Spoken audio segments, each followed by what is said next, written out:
uJesu Kristu inkosi. Bazalwane, ngiyabingelela namhla emini yasekuseni. Inkosi yasezulwini le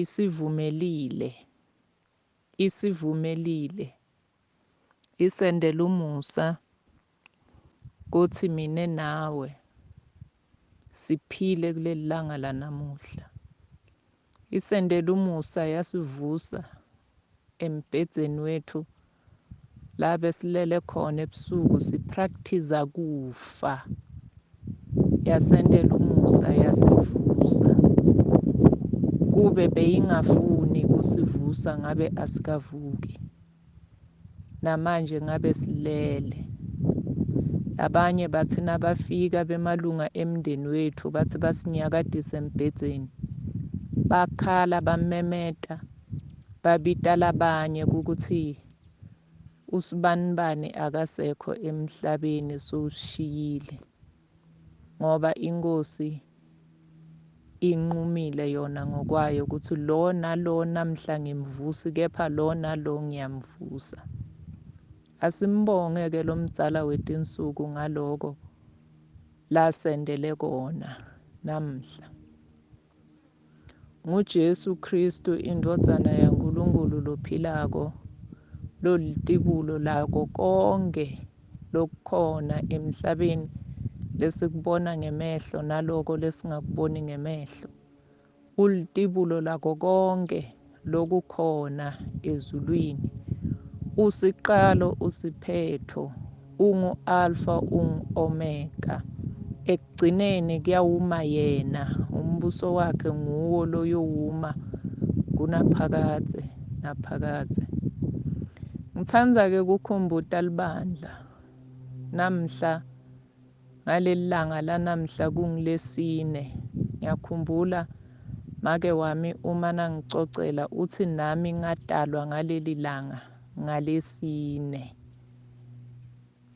Ngeti 11 May uthi kwakungilesine ngalowo mnyaka lengatalwa ngawo. Ngitsandza kukhumbuta libandla ukuthi ngisesenabo ubufakazi. Lo bufakazi lobu ngitobushiya emhlabeni. Lo bufakazi lobu ngitotsi nangiyongena ethuneni bona butawusala emhlabeni. Busale lo bufakazi lobu buphakamisa emandla aJesu, buphakamisa ligama laJesu Kristu omsindisi wethu. Tsandza kukhumbuta libandla ukuthi ngingilomunye ke make lotse ebusheni bakhe ngalokutsandza sihamba sivula imilenze nala kungafanelanga khona. Ngingilomunye make lowayehamba evula imilenze nala kungafanelanga khona. Ngathakathwa yi-boyfriend yangithakatha ngotokoloshi lowayelala nami ebusuku every day.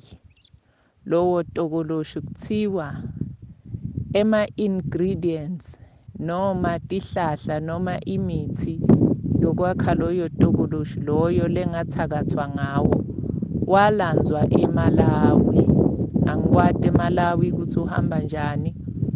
Angikwati eMalawi njengoba ngila eMpumalanga eMachadodorp eSouth Africa ukuthi uhamba njani na uye eMalawi. Mangaki emakhilomitha kusuka la ngikhona uyofika eMalawi angadi. Kepha kuthiwa walanzwa lapho loyo tokoloshi lengathakathwa ngawo. Ngahamba ngaya enyangeni azange ngithola kuncedzakala. Ngahamba ngaya eSt John zange ngithola kuncedzakala. Kepha ngiyakhumbula ngalelinye langa ngangidzabukile ngekhatsi enhlitweni yami ngikhala. Ngahlabela nawo umhlabeleli lothi inyanga enkulu likhona la ogama uJesu. Azange ngichubeke nawo lo mhlabeleli, kepha ngagcina lapho. Ngawucala ngagcina la ugcina khona, la ngigcine khona nangihlabela manje, la ngithi khona inyanga enkulu likhona la, ogama linguJesu. Ngangiwuhlabela lo mhlabelelo ngikhala, ngijabukile ngaphakathi enhlitweni yami, ngangikhala. Emva kokuthi ngihlabele loyo mhlabelo loyo, ngalala ebusuku, azange afike etokoloshi.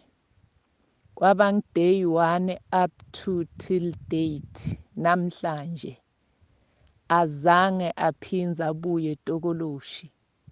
Ngalashwa inyanga yasezulwini lengazange ingibida imali, lengazange ishaya tinhlolo, lengazange ngitshele ukuthi kushoda imbuti lemnyama noma lemhlophe noma inkukhu lemhlophe, kepha yangelapha ngoba iyinyanga yasezulwini, lelapha mahhala. NguJesu Kristu indvodzana yaNkulunkulu, lo walenga esiphambanweni, wangithenga nami ngengati yakhe.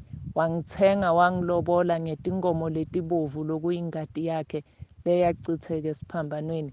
Ingati lebolisa noma ngangiluphi lulumbo lelubuya kuphi ekugcineni kwemhlaba, kepha uma nawufika kule Nkosi lenguJesu, lokuyinyanga yasezulwini lengiphila ngayo nanamhlanje, ingati yakhe ibolisa konke. uJesu Kristu uyinkosi. Amen.